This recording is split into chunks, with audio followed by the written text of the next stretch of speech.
doing a banana sticky rice wrapped in banana leaves. Now, whether you like bananas or not, and I am not the biggest fan, you guys have to try this recipe. Like, not only do you get kind of the sweet and tangy from the bananas and, you know, kind of like the coconut rice that's also in it, but somehow like the vegetal flavors from the leaf also kind of combine with the banana itself, and it was like for the first time a banana really just tasted really good and like well-rounded to me, and it was just absolutely amazing. So that's why you guys have to try this recipe, again, whether you like bananas or not. So anyways, we are already in the kitchen, so let's start cooking.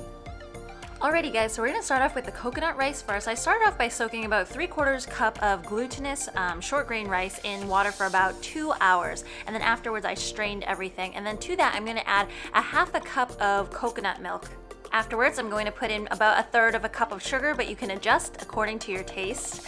And then just a pinch of salt because, you know, as you know, salt always brings out a nice sweet flavor. And then I actually put in some pandan leaves as well because it's gonna add a nice flavor to that. So I just got a couple leaves, tied that together, and then put that right in.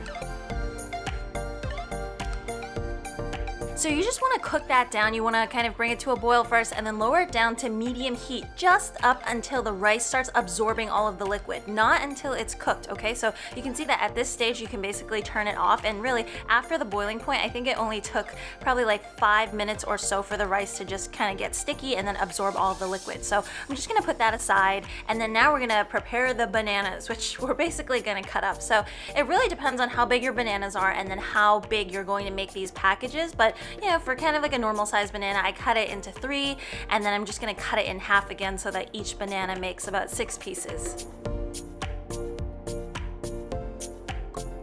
Okay, so afterwards, these are the banana leaves, and they're usually in maybe like the frozen section. I've seen it in normal grocery stores as well, and they are huge. Like one piece is super, super long. Now what you wanna do is each packet needs to have 2 leaves, a smaller leaf in the middle and then a larger leaf on the outside. I'd say I cut mine into about 7 inches by about 11 inches, but it really depends on like how big your leaf is, and then later on you can also trim it, okay? So I'm just kind of showing you have like a big leaf and then you have a small leaf as well.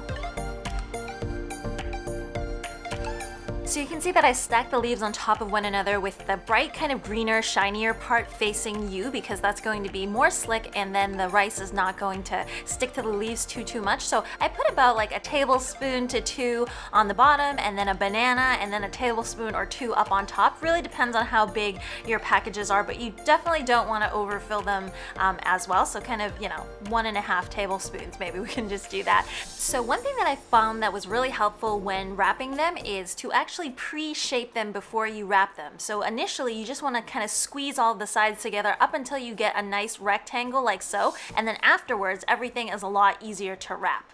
So you can see right now I'm just going to trim it a little bit because what we're going to do is we're just going to fold the flaps down. It's just going to be a nice square packet, and you don't really need that many or that much leaf. So just kind of fold it down like that so that, you know, they don't overlap, and it'll be a little bit easier for yourself. And then that's basically it. If your leaves are soft enough, you don't really need to wrap this at all. I thought it would just be a little bit more fun, a little bit more pretty. So I'm using kitchen twine, but I think traditionally you would use kind of like a bamboo string. So it might be a little bit more pretty and tropical that way, but I'm just going to use good old-fashioned kitchen twine. And then this guy goes right into the steamer, and you're onwards to making your rest. So this recipe makes about 6.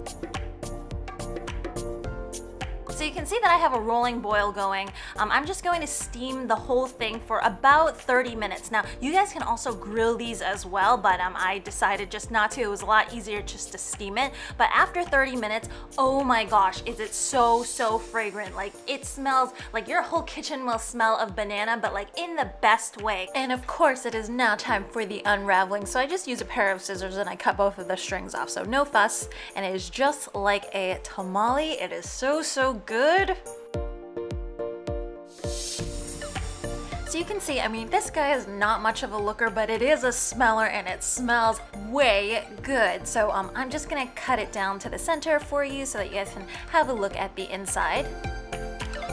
So you can see, I mean, it's just a banana. There's nothing too fancy about it, but man, oh man, does it smell good, and it tastes amazing. I have to say, this is my favorite banana dessert ever. You guys have to try it if you can get your hands on the ingredients. Anyway, Anyways guys, I hope you enjoyed this recipe and please make it. As usual, if you want to see more recipes like this, remember to hit that like and subscribe button, and I will see you guys again next time. Bye!